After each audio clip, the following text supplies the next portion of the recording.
Hello there,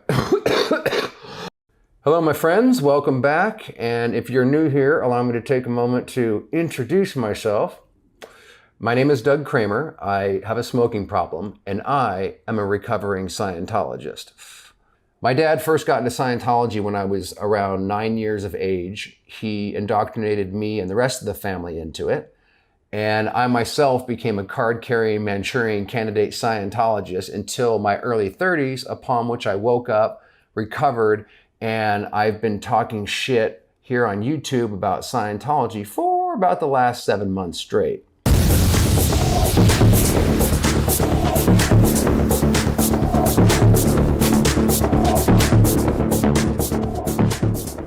Okay, welcome back, bros and broesses, to this part of the channel called the Raised in a Secret Society series. And we are on episode 3, season 2. And we're picking up the storyline from where we left off on the first episode of this season that was called Mission Creep. Hence, this is called Mission Control because we're going to cover some stuff here at the Ventura mission before we head out to Los Angeles where the shit really got fucking insane. So this is a channel where cults, cons, conspiracies, and psychopathy are made fun for the viewer. And also where you can live vicariously through my experience and the ludicrousness of Scientology so that you don't have to. With that, let's get into this fucking shit, shall we? So the reason we're still staying at the mission is because I got up to grade 4 on Scientology's Bridge to Total Freedom. And that's pretty damn high compared to how high a lot of Scientologists go. I mean, many Scientologists don't even make it up to the state of clear, and even less make it up to the OT or operating thetan levels. Those are the confidential levels that really fuck your mind up. They cost hundreds of thousands of dollars to get up there and to do these levels.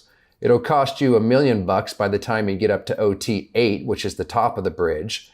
And these are the ones that really do some damage. However, I want to show in this video how some of the training and the courses that I did from the very beginning at the Ventura mission up to grade 4 at the Ventura mission before I took off to Los Angeles to do acting, the Celebrity Center, AOLA, which is the advanced courses, and the OT levels.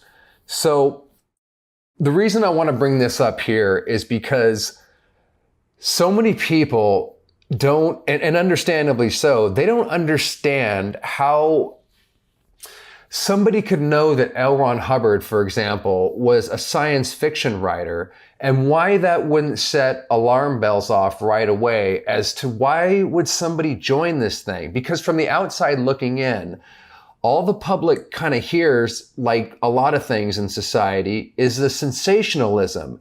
And they don't understand kind of like the mechanics, the deeper mechanics of how the trick actually works. Because why would intelligent people fall for something that from the outside seems impossible? So let's cover some of that today. Like, I think we'll get some answers to that, because what we're going to do is we're going to cover such things as clay demonstrations, book and bottle, and all these other silly sounding exercises that you do at Scientology. But tell me if you think they sound silly if you didn't know anything about Scientology and you just went in there to take their courses. Because like I said a million times, they don't hit you with Xenu, the space opera shit and all that right away.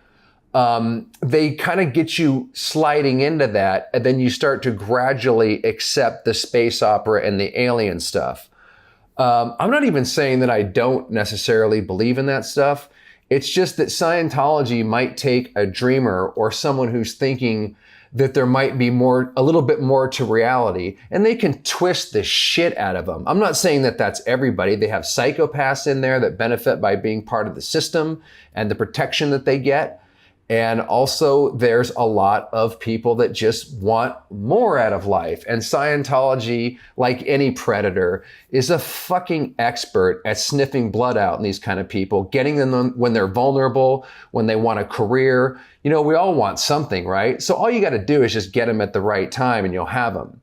So let's pretend that you don't know anything about it, that you didn't have the internet. I didn't have the fucking internet growing up. And even with the fucking internet, people are still joining this shit today, right? And there's a reason for that, I feel. Now, I was born into Scientology, and you guys know that I fought it off forever. So that's my circumstance. And they also got me when I was vulnerable. That's when I took to it. But even if you're not born into it and you have, it really doesn't matter your intelligence level. In fact, if you're a dumbass, the mind control actually won't work because you have to have some intelligence in order for this shit to work. That's a fucking fact. That's not something I just pulled out of my ass. And I'm going to start to leave references to the things that we talk about in the description box so you guys can see more about the drills that we talk about information that, backs up some of these statements to give you more information about the kind of things that we talk about here. So again, pretend that you know nothing about Scientology and you just go in because you want to be helped, right? So here's how people, myself included, can and do become ensnared by the science fiction scam.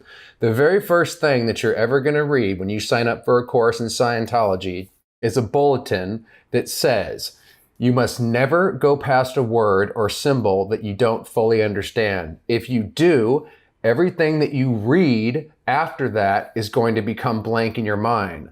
Additionally, you might blow. That's a word in Scientology that means simply to leave. And also, as I mentioned before, they change normal English words into stupid shit like the word blow as part of the mind control. So you think within those terms and you can start to think less and less in English terms. That's all part of the mind control. So the reason L. Ron Hubbard says that you will blow or leave a session or a study or a group or a person, the only reason that a person leaves is because he's gone past a word that he hasn't fully understood. That's what he fucking says right there out of the gate, right? Now that, to me, when I first read that, first of all, it's a bold statement. I'd never heard it before. It was kind of unique. And also, it, like a lot of things in Scientology, it almost or seemingly could make some sense. Well, yeah, if I go past a word that I didn't understand, I could see how in school, I probably did give up a subject like that because I didn't understand it. And so what L. Ron Hubbard says to hook onto that is that the reason that a person blows is because once you go past a word or a symbol that you don't understand, it becomes confused in your mind, and therefore you will separate possibly from the subject or the thing that you were interested to begin with. So again, maybe that doesn't sound too bad. There's nothing harmful about that. And so far so good. No space opera shit, no joining staff like we talked about last time, no pressure. This is your first couple weeks in Scientology. This was my experience, and it's all smooth sailing. You take the concepts that they come at you, and you just keep going forward. It's a boiling a frog in the hot water scenario. So another thing is if you, he says that, let me just show you how a seemingly innocent concept like I just described can be used for lunacy. This is coming up towards when we get to this part of the story, but I got up to Ep.3 before I subconsciously started to wake up from the cult. I literally had a nervous breakdown outside of AOLA, which stands for Advanced Organization Los Angeles, which is where they deliver the OT levels out here. I thought voices were in my head screaming at me, which happened a lot on Ep.3. It created schizophrenia and multiple personality disorder. And I had a nervous breakdown outside of the organization one day. And my dad had to come and rescue me and try to talk some sense into me. I mean, forget calling the police or maybe some medical help. This is all handled internally. And the reason that I was losing my mind wasn't because I had my mind split into a million different pieces over about 2 decades in order to lose my fucking mind completely that day. No. According to LRH Tech or technology, it's because I fucking went past a word or a symbol that I did not fully understand. Oh my God, my friends, it all seems so ridiculous, but this is what I'm talking about how you just innocently get into Scientology with sensible concepts of clearing your words, and then you start to believe these things more and more. And my dad couldn't see any other solution than to find my misunderstood word. This is standard practice in Scientology, which leads to the next point. So there's higher and higher levels of this as you go up into something called study technology. And then you also have to get on their e-meter to make sure you didn't go past a word. It's a very intense version of simply, hey man, maybe I don't understand this word and I should get a dictionary. That's what a normal human would do. So part of this study technology is there's 3 reasons that a person gives up a study. They have a misunderstood word, like we talked about. They went on too steep of a gradient trying to study a subject, so they leaped ahead, or they have a lack of mass. And that lack of mass in Scientology means you're studying about a car, but you don't have a car to work with in front of you, so it's all intellectual, so you can't really grasp the subject, so you might blow and then leave the subject and have no more interest. Now, the reason I bring that up is because that leads into something I talked about earlier about why you would do clay demonstrations. In almost every course that you do in Scientology, in order to get the lack of mass, because you're sitting there studying shit all the time, some of these concepts that you're learning about, they ask you and request that you make, not request, they require it, that you make clay figurines and concepts out of whatever the thing is. So you might spend, I've spent a couple of hours, man, several hours just sitting there like, here's Tim, and you make him in clay, then you put a little fucking sticker on it that says Tim, and some of these fucking things get so complex. You have like 10 different people that you just spend all this time making, and then you have little bubbles and shit about what they say. Some of these concepts, as you go up to higher levels, are almost impossible to actually fucking demonstrate in the clay. Again, fairly seemingly innocent concept, and we're going to get deeper into this, but we talked about in episode 6.5, the Tower of Babel, how this is an age regression technique too. And when we study the bite model more, that'll make more sense. So, okay, it's not a bad idea to get the mass of something that you're studying. Of course, that's obvious, but Scientology takes it to a different level. And it's also part of literally bringing you back to a 6-year-old where you're playing with clay. And that's why Scientologists can seem very childish. That's done slowly. And this is a glimpse at what part of that is. So there you have it. And that's one example of some of the things that you're hit with right out of the gate. And let's go on to the next one, shall we? Another example of something that somebody is led into and taught at the beginning that seems innocent enough is something called the ARC triangle. That stands for affinity up here at the top, reality on one of the corners over here, and communication. And the concept, again, is pretty basic and sounds pretty harmless, but it's used as a manipulation tool, which we'll get into. So the ARC triangle is said that if you increase any point on this triangle, for example, if you increase the communication with someone or a subject or something, you will automatically increase the other 2 triangles. In other words, if you start communicating with someone, there's a likelihood that the affinity for that person will also go up, as well as the reality or the things that you have in common with that person. So you can see, again, how that's pretty basic. And there's nothing really seemingly bad about that. And this is how someone falls for this con, the boiling the frog in the water, right? So, these and other concepts are what you start to, jibe with, and they start to make sense, and you don't have a problem with it. Like I said, no mention of Xenu, no signing a billion-year contract. You're just getting basic, seemingly sound concepts, but they're not. And another really important point real quick is that nobody needs any of Scientology. When I spent years breaking this down, not only did he steal all these concepts, that ARC triangle is actually a part of NLP, or neuro-linguistic programming.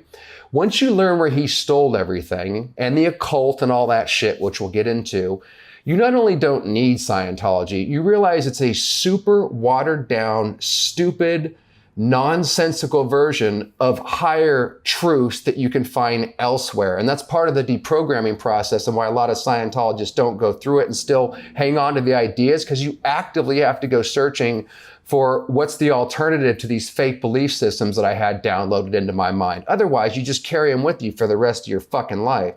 It sucks that that's the case, but this is why there's a lot of ex-Scientologists in the ex community that behave in a more even aggressive and vicious context and behavior than even Scientology itself. I mentioned at the very first, one of the first videos that we're going to talk about the ex-Scientology community and stuff as well. There's so much to cover here. But carrying on with the basic concepts that you're introduced to and how someone falls for the science fiction scam. One of those things that we covered in detail so far was the very beginning of the bridge. You're usually introduced to the communication course when you sign up for Scientology. Not always, but often. And so we covered what was in that, namely the training routines, and that was in videos called The Bridge to Total Amnesia and Theta Trap. So that leads to another drill that I ended up doing and we talked about, called the staring contest, or TR0, which is on that communication course. And when I did it, I remember doing this when I was younger with my sister, and we would sit there and stare at each other for hours on end. And this happens to every Scientologist. First, your body starts going crazy.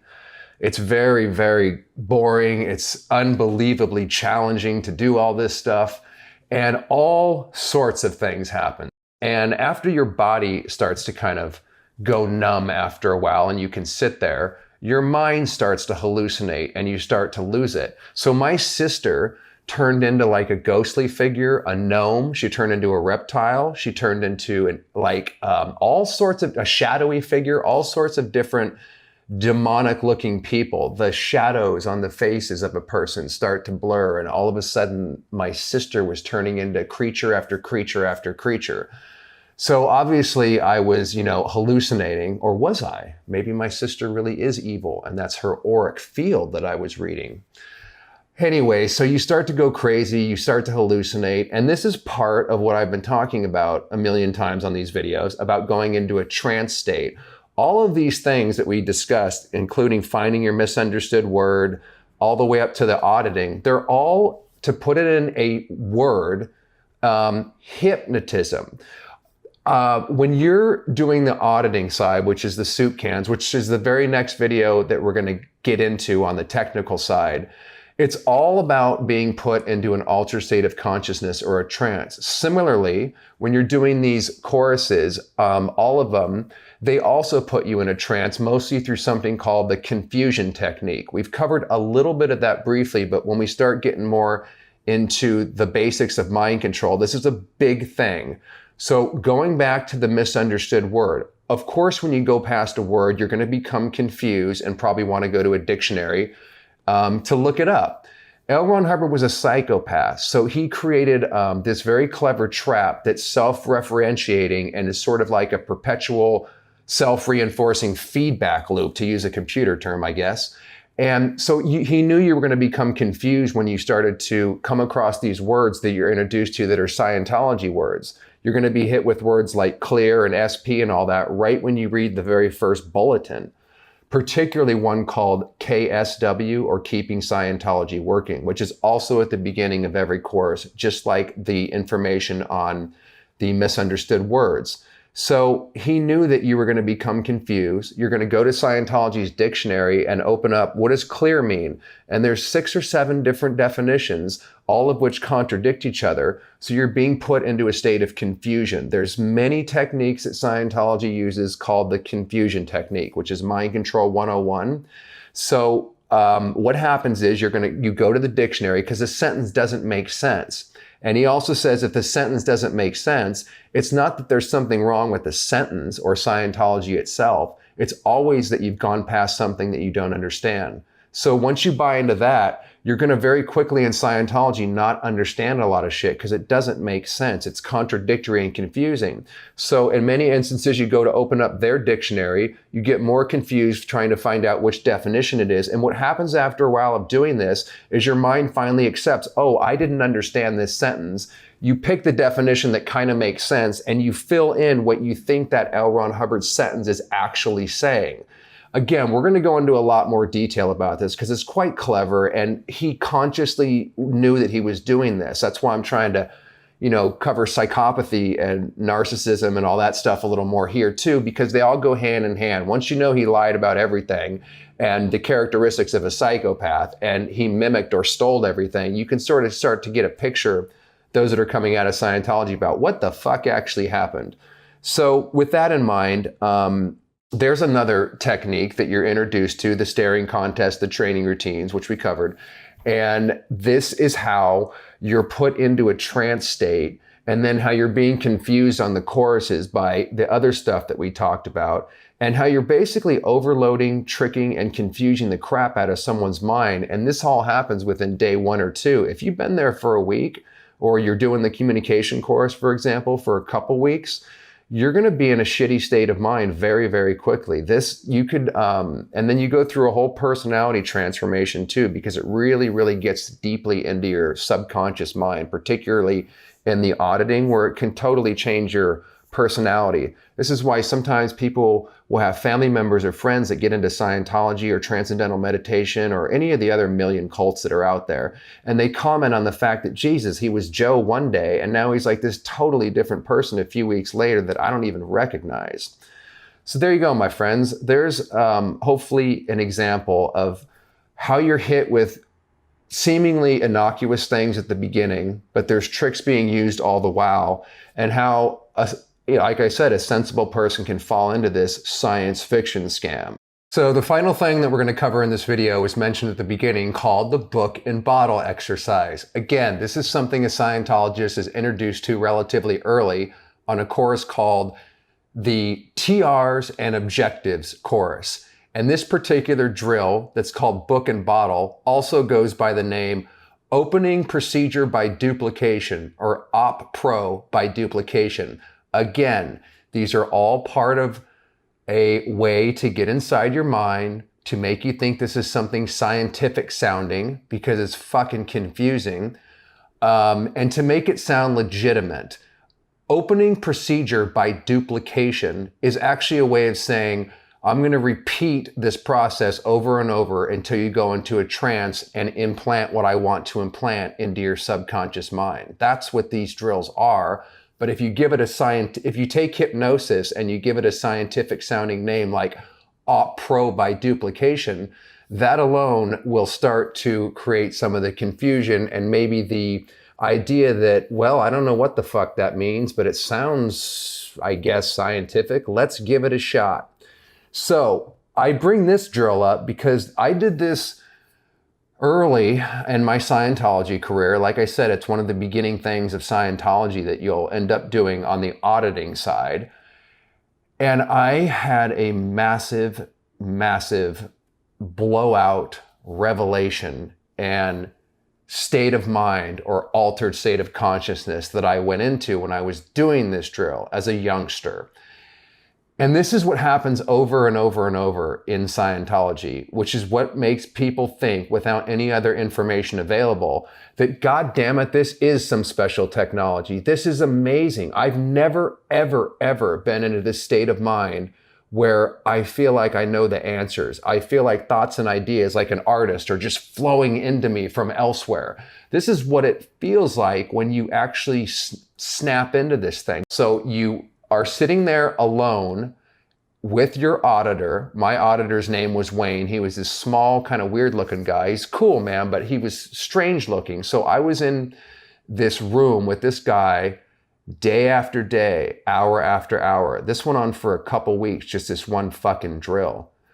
So they have a table at one end, another table at another end, and they have a book and a bottle on each one of them.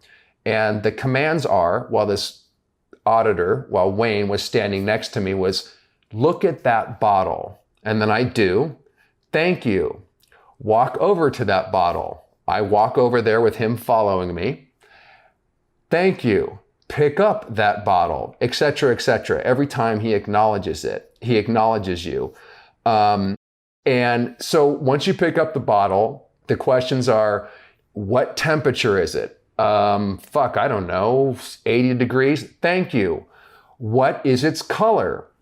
Blue, obviously. Thank you. Etc., etc., right? So then you fucking go over and you do the same damn thing to the book. Like everything in Scientology, repetition, repetition, repetition. Just like what you hear on the news, repetition, repetition, repetition. If you just keep making somebody do something repeatedly, like we talked about in the previous TR videos, your mind is not designed for that. So I would tell Wayne to go fuck himself. I don't want to do this. Can we fucking stop this ludicrous bullshit? Thank you, I got that. What's happening? And then they handle your consideration. Well, Wayne, I don't want to fucking do this. I feel like I'm losing my mind. I totally got that. Is it all right with you if we continue on with the session for a little bit longer? Because you know at the beginning of Scientology that the way out is the way through, and that you're going to turn stuff on. That's their way of saying you're going to become restimulated, which again is a Scientology word. It means you're going to crack your fucking mind. And they're aware of that. So the way out is the way through. What you turn off, you must turn off by keeping going with the fucking drill. Anyways, long story short, weeks of doing this fucking thing, all of a sudden, in one moment, I picked up the goddamn book and bam, right into this ecstatic trance state. I was literally blown out of my fucking mind. I stopped for a minute and Wayne said, "What's happening?" I couldn't even put it into words because I didn't know what the fuck was happening. If you've never been in this kind of a trance state, which we're going to get into massive more detail on that, because there's nothing wrong with these states of mind. The question is, does a psychopath and a hypnotist have control of that state of your mind, which we're not taught about in school, but there's a lot to know about that? Or are you able to access it yourself, and are you in control of it? You don't need to pay anybody for this shit. It's our natural part of our mind. Which again, L. Ron Hubbard was very, very aware of. He was first and foremost an expert hypnotist, and he had no problem telling people that in Scientology.